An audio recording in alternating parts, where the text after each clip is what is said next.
बिस्मिल्लाहिर्रहमानिर्रहीम। अस्सलाम वालेकुम friends, welcome back to my channel. I hope आप सब लोग खैरियत से होंगे, ठीक ठाक होंगे। फ्रेंड्स, आज हम बनाएंगे lactic acid whitening remedy.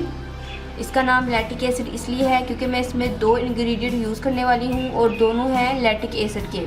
Friends, सबसे पहले मैं इसमें यूज़ करूँगी दही में वाफ़ी मिकदार में लैक्टिक एसिड मौजूद होता है जो आपकी डेड स्किन और डार्क स्किन को रिमूव कर देता है। विदाउट पेन आपके डेड सेल्स को ये रिमूव करता है और आपकी स्किन को सॉफ्ट एंड स्मूथ बना देता है। फ्रेंड, इसके अलावा दही में वाइट एजेंट मौजूद होता है जो आपकी कलर कम्प्लेक्शन को भी फेयर करता है। इसके अलावा दही आपके बहुत अच्छा क्लेंजर है आपकी स्किन के लिए। आपकी स्किन को डस्ट से और बैक्टीरिया वगैरह से बिल्कुल दही फ्री कर देती है। आप इसको एज अ क्लेंजर भी यूज़ कर सकते हैं। और फ्रेंड्स, इसके अंदर मैं यूज़ करूँगी मिल्क पाउडर जो ऑलरेडी मैंने डाल के रखा हुआ है। मिल्क पाउडर यह आपके कलर कम्प्लेक्शन को बहुत ज़्यादा फेयर करता है और उसमें भी लैक्टिक एसिड मौजूद होता है जो कि आपकी फेयरनेस के लिए और आपकी स्किन टोन के लिए बहुत ज़्यादा बेनिफिशियल है। तो चलिए फ्रेंड्स, इसको बनाना स्टार्ट करते हैं। फ्रेंड्स, सबसे पहले मैं इसके अंदर ऐड करूँगी सख्त दही।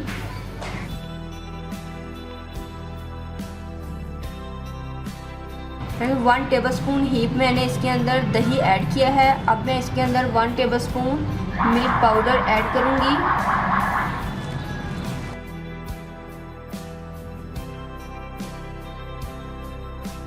देखिए फ्रेंड्स, हमारी लैक्टिक एसिड की वाइटनिंग रेमेडी रेडी है।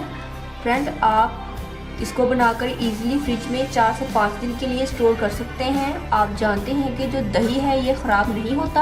आप इसको बनाकर फ्रिज में रख दीजिए। जब भी आप धूप से वापस आएँ और आपकी जो स्किन है वो जो सन की वजह से टैन हो जाती है तो आप इसको उठाएं और अपनी स्किन की फ़ौरन से क्लेंजिंग करें। इसका देखिएगा इंस्टेंट रिज़ल्ट आएगा। फ़ौरन से आपकी जो स्किन टैनिंग है वो बिल्कुल ख़त्म हो जाएगी और आपका जो कलर कम्प्लेक्शन है वो भी बिल्कुल फेयर होता जाएगा। फ्रेंड्स, इसकी क्लेंजिंग करने से आपकी स्किन पर से तमाम डस्ट और सन टैनिंग रिमूव हो जाएगी और आपकी स्किन बहुत ज़्यादा सॉफ्ट और सपल हो जाएगी। आई होप फ्रेंड्स आपको मेरी ये रेमेडी ज़रूर पसंद आएगी। अगर आपने अभी तक मेरे चैनल को सब्सक्राइब नहीं किया तो प्लीज़ मेरे चैनल को सब्सक्राइब करें, मेरी वीडियो को लाइक और शेयर करें। दुआ में याद रखिएगा। मिलते हैं किसी नेक्स्ट वीडियो में, तब तक के लिए अल्लाह हाफिज़। Thank you for watching my videos.